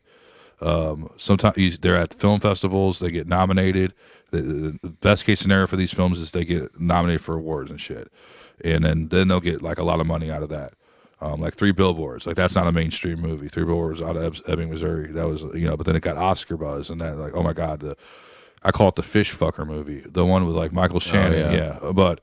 Like, that is not a mainstream movie. It seems like a lot of people criticize the Oscars because the movies nominated weren't mainstream movies. So then that's when they brought in Black Panther and they brought in these big movies. So like, it's not like relevant to the majority of the public has not seen the fish fucker movie. So, you know, isn't that the point of that though? I didn't mean to interrupt. No, you're fine. Isn't that the point that a lot of these to get nominated, you have to pay? It's pretty much a commercial for your movie. Oh yeah. Yeah, so that's pretty much why. Well, if you're someone like Black Panther or any Marvel movie, they don't need any help. No. So that's why I think all the Oscars, they're movies that you haven't seen. Bohemian Rhapsody too. That's not an Oscar-winning movie. No, that's a piece of shit. Brian fucking made up fucking Glory Day bullshit story. I'm sorry, I fucking don't get the infatuation with that film. I don't get it. What's so fucking great? And then everyone loves Queen all of a sudden. What, you just now fucking heard of Queen? I mean, goddamn, is that what classic rock is? Every time I turn on classic rock, it's a goddamn Queen song. Introduce the younger generation to them. Well, fuck them. They should fucking pull their heads out of their asses and know what Queen is. And then again, it's like, you don't know Queen. You saw some movie, now you're a Queen fan. Fuck you. Anyway, yeah, you want to get nominated, but if you're like some nobody, you budget a film like Clerks. Perfect example. This is a perfect example. Kevin Smith, 20-something years old, drops out of film school, says, fuck it, I'm just going to do it. None of this, like, sitting around, going to study. You just got to do it. So he went in severe debt, maxed out credit cards, borrowed money, and he filmed Clerks. And it was showing like he had a premiere or something. And there's a thing where people go and basically the critics, where they'll go and they'll be like, you know, this movie's got buzz. Check this movie out. This movie's the shit. And so it's like his premiere, and it's like, you know how premieres are. You fucking are like, yeah, you know, this is my movie. Well, no one was there. Like, nobody was there. I think maybe like his people were there, but no one was there. Like, nobody bothered to come and watch it. Nobody gave a shit. And he was like almost crying. He's like, I went into debt. I made this stupid fucking movie. I've ruined my fucking life. There was one guy there, some bald guy sitting in the back. And he was just like, fuck it. I quit. I'll get a job. I'll pay off this debt. It's over. It's over. Like, I tried. At least I tried. I can say I did it. I can say I fucking did it. And then as the movie's going on, he's like, you know what? I had a lot of fun. I really like this. I'm not going to give up. I'm going to do it again. I'm going to pay off my debt. I'm going to get it right. Then he just goes home, licks his wounds. Next day, his phone's ringing off the hook. This is the hottest new fucking movie out right now. Like, you got to enter this into these award shows. And he's like, what the fuck? No one was there. That bald guy was somebody important. That bald guy loved it. So that gets entered in all these festivals. That becomes an indie movie that has a lot. It has street cred. It's like, ooh, Clerks, black and white movie. That's like obscene. Commentary on life. Art film. They call them art films. So that's how he got in the game. And the market for that, I think, doesn't exist anymore. It's safety. It's safety. You want something safe. Some unknown guy making a weird movie about black and white, you know, being in black and white and having like Jay and Silent Bob, you don't know who they are at that point, or like Iron Man. You know what I mean? I mean, I'm not gonna disagree with you. Well, he's still doing it apparently, but he's doing like the Rob Zombie way, like right. doing it himself. We said like this day and age. So let's talk about the new Kevin Smiths. Probably now more than ever, there are more movies like that because it's cheaper and easier to make movies. Easy to put online. Just easy. Put it on YouTube. So that's good and bad. So I don't want to say those movies aren't there. It's just the way to get from nobody watching it to, well, I mean, no one watched Kevin Smith's first one except for one person. All it takes is one person. It's all. That's it. All it takes is one person. But I think like you know, corporate comedy, corporate movies, corporate music. I mean, like, you know, there's a revolution. Hopefully, I think with these Rob Zombie, Kevin Smith, you know, Robert Rodriguez movies, and you know, they make shit what they want to make, and like they don't let like Hollywood like push them around. Same thing with comedy, not endorsing Shane Gillis or anything, but like that real shit, that real honest shit, you're gonna see that at some club at like 10 o'clock at night, like with a bunch of drunk people. You're not gonna see that on fucking the Colbert Report or SNL.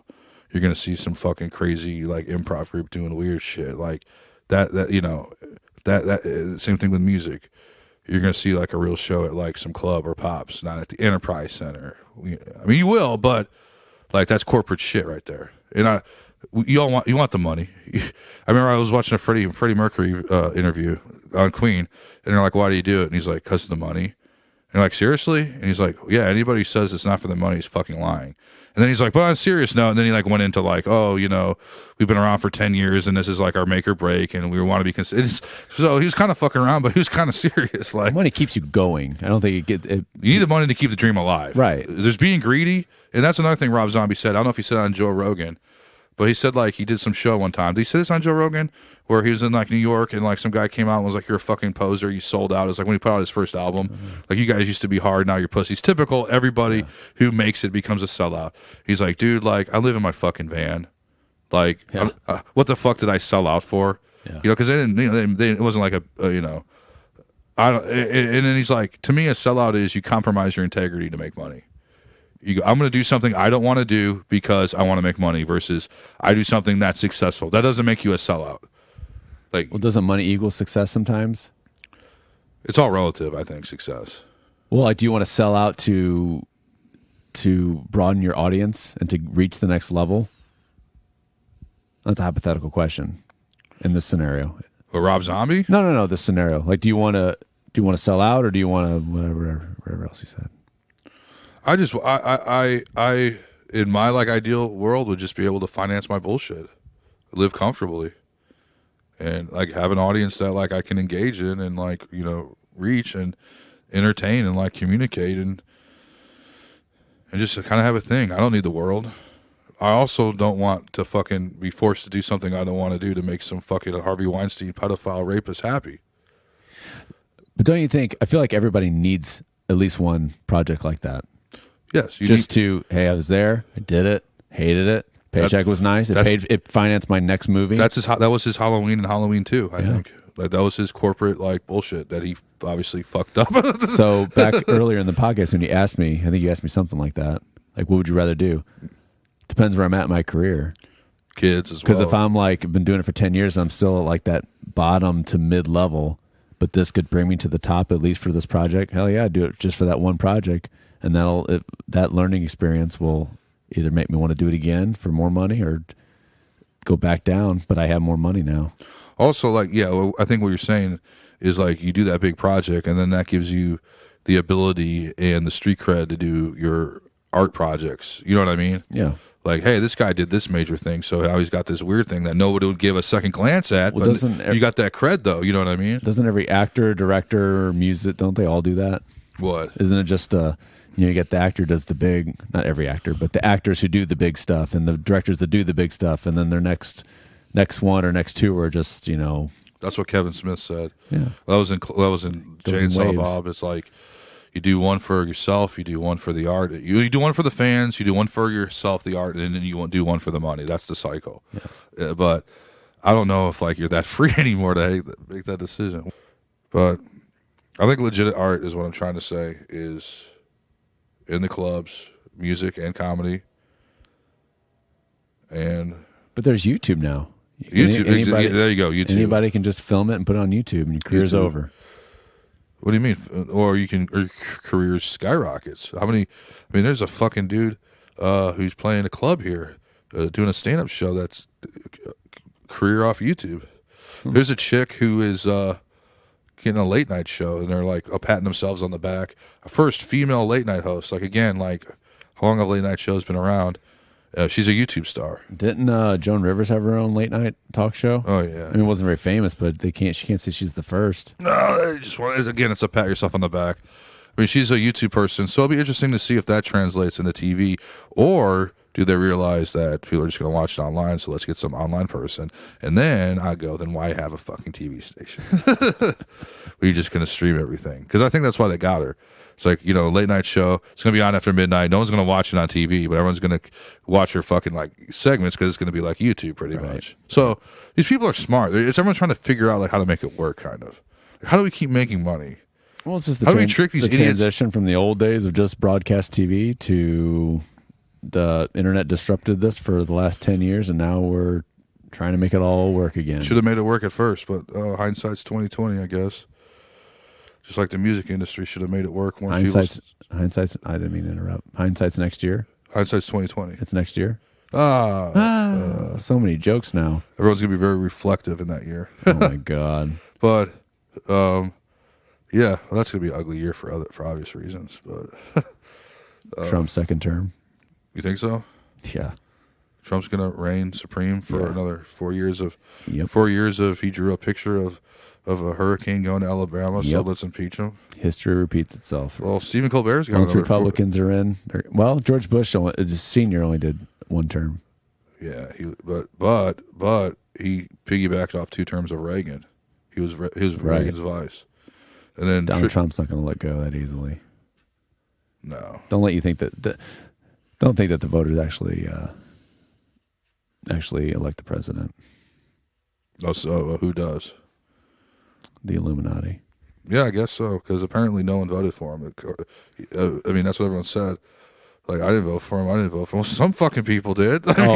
People did. It's like a closet. Like you like ICP, like you won't admit it. Like, I don't know. I'm starting to get bothered by his fucking mouth, actually. Like, at first I'm like, haha, everyone's fucking lame, and like they're being bitches and crying and stuff, and that's what you get, you PC bitches. And you guys are blowing everything out of proportion. But at the same time, it's like, yeah, dude's just kind of a dick. Like, I'm not going to say like I want him to die or anything like that fucking failed SNL guy.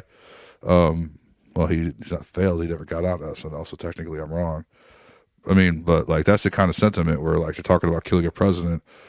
We've never had those kind of jokes before. And I mean, sure we did. A lot of people hated George Bush. I talked about killing him? Yeah. Yeah, I guess I was like... The level of George Bush hate towards like the end. See, back then, man, I was like, when I was like younger, I was like, fuck George Bush. He's an asshole. I didn't even understand what the fuck was going on. We were invading Iraq. Fuck George Bush. Fuck George Bush. It was the economy. Towards the end of his second term, that's when all the economic shit happened. That year. According to Fox News, it was right when Obama took over. Right. Yeah. Well, it was, but he inherited it. I mean, I don't give a fuck. He's a fuck too. They're all fucks. Y'all inherit. You gonna watch Obama's TV shows on Netflix? No, but I'm gonna go see Michelle Obama live in an arena and pay $2,000 for a ticket. Dude, fuck that. Where is she? Is she coming here? Because Bill would do that. Bill would get like fucking $100,000 to speak somewhere. Not here, but she'll be in Chicago for sure. Oh, yeah, she'll sell out fucking. Yeah. Tickets will be $4,000 there. What the fuck are they gonna say? Basically, they're just gonna trash Trump. It's like you can't like turn like left or right without hearing that shit. I mean, I don't know.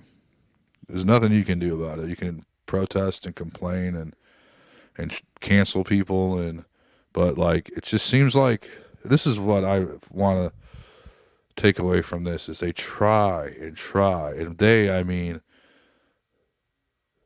I don't know how to call I don't want to say liberal media because it sounds so cliche. It sounds like I sound like a typical white guy saying it, but like all the celebrities, Hollywood, they've tried all these shows, they've tried and tried to ruin this guy, and it just won't work. Like it just won't work. And they're getting this shit show of candidates to go up against them. And it's just like, everyone's appalled that this guy's president. Why don't you be appalled that like your party's so fucked up that they'd vote the Apprentice guy in? Like a guy who was on WWE who fought Vince McMahon for the Battle of the Billionaires. You voted that guy. That guy beat Hillary Clinton. That guy beat the wife of a president. That guy beat Hillary Clinton.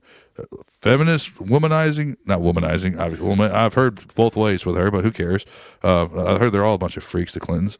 Hey, you know, each their own. They're okay though. No one ever goes after them except you better not go after them. Yeah, really, Epstein. You get Epstein.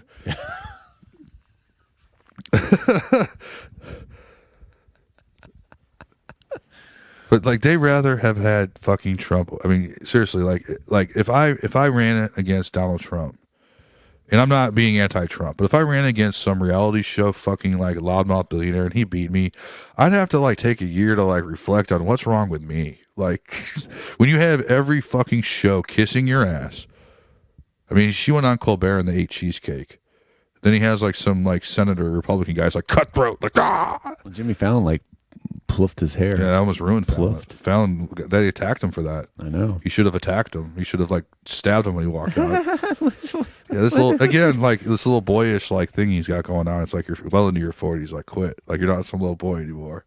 Little silly boy. Like we're having fun. That guy was terrible on SNL. Meaning that he couldn't maintain character. He would always break character. And to me, it's like I'll tell you if it's funny. I hate that. Like you're like he would always laugh, and there's a lot of people that would break character, and sometimes it was warranted.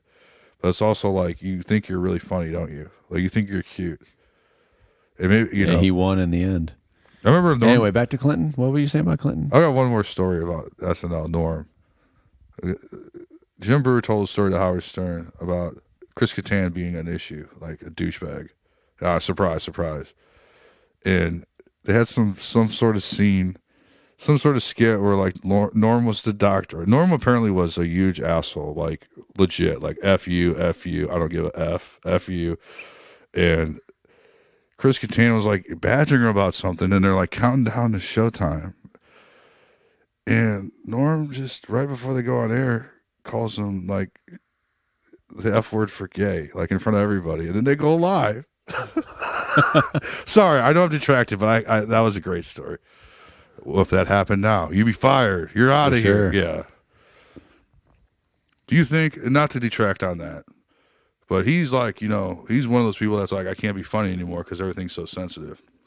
I saw a comment that's like, oh, you can't be racist and sexist anymore. Like, should he adjust or should he like stay the same? I mean, he's doing fine. Like I said, he says he's been blacklisted. I mean, any failures he's had are his own. His movies failed. He's had 2 network TV shows. He's had a Netflix show. He's had a Comedy Central show about sports. He's not blacklisted. I mean, he's a acquired taste, I think, is like delivery and humor. Didn't he have his own show? He's had several shows. No, like podcast style, but it wasn't a podcast. Like maybe a web series. I'm sure he did. He did because I think Sandler was on it, and it was like a big deal. I'm sure he did. That's probably like the biggest episode he had. Yeah. I mean, I don't know. What were we on before that? Before I went on my stupid SNL story that has nothing to do with me? Clinton. Oh. You want a Hillary rant. Well, they kissed her ass on that show, too. That's what you're talking about. You're talking, okay. How fucked up, though? How fucked up are you if some guy like that wins?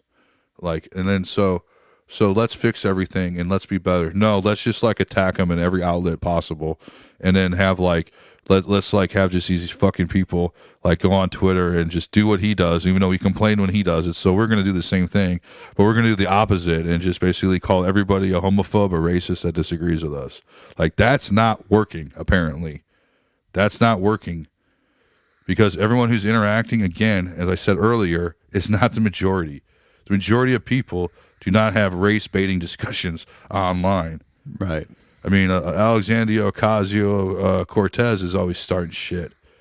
Maybe she should worry about her own fucking district. I mean, I don't know what she's done for her own district, but she's taking photo ops by the fucking cages or whatever they're putting kids in. Is she a part of this? About a what?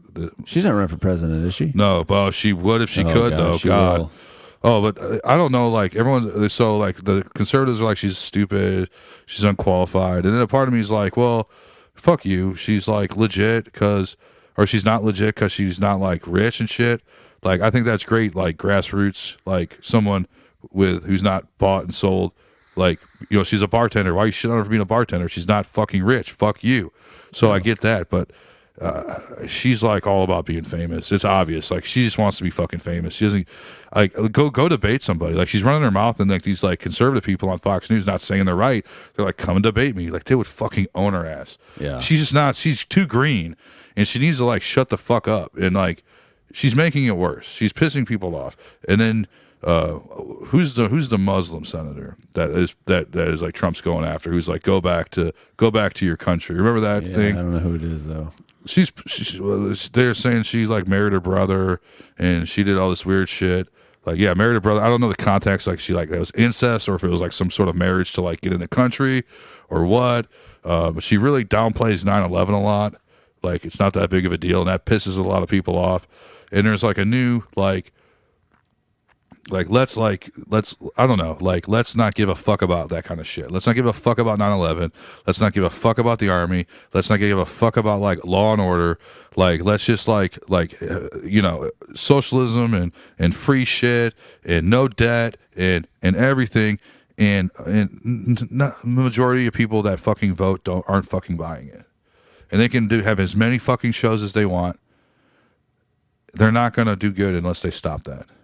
Unless they stop attacking people and making them feel bad for voting for their fucking pocketbook. Because at the end of the day, that is what it's all about. Gay rights, abortion, civil rights. Been going on for years. Pocketbook. How does it affect my house? How does it affect my family? Pocketbook. And if the liberal agenda affects you better, then that's what you vote. The conservative does. I mean, and then there's a sector of people who won't shut the fuck up about everything being offensive and non-PC, and they use that as a way to make you feel embarrassed and ashamed and afraid to speak your mind. And if you disagree with them, it automatically turns into you're being racist. That's another. We'll end it there. So we'll see you next week. Not if I see you first. I think you've already said that. Just acknowledging that. I'm rebooting my ending. That was last week. This is the new generation's sign off for me. Follow us on Twitter, Facebook, like our YouTube page. All that. Got a website coming soon. Got a website coming. We're gonna have all the articles that Matt writes. Because I can't sit down and write an article. Well, I send you illiterate bullshit that you edit, so because I write it's more than I can do. I have ideas. I write when I'm fucked up, so it's like I read it over. I'm like, oh god, dude, he probably hates me. Like, I have ideas, but I can't sit down and write anything for more than 5 minutes before I get distracted or get pulled on another project. What we offer on this website and the content is, I get it. Like, oh, I can like find out this shit anywhere, but it's like our unique perspective and our view and shit. And I don't think like in this fucking bullshit cancel culture you're gonna find an honest, genuine view from anybody, because everyone's too busy trying not to get in trouble. And we're not like trying to offend, or we're just like being honest. And that's the whole point of this fucking show, is to be honest. As I have my fingers behind my back crossed. Actually, I have a disorder.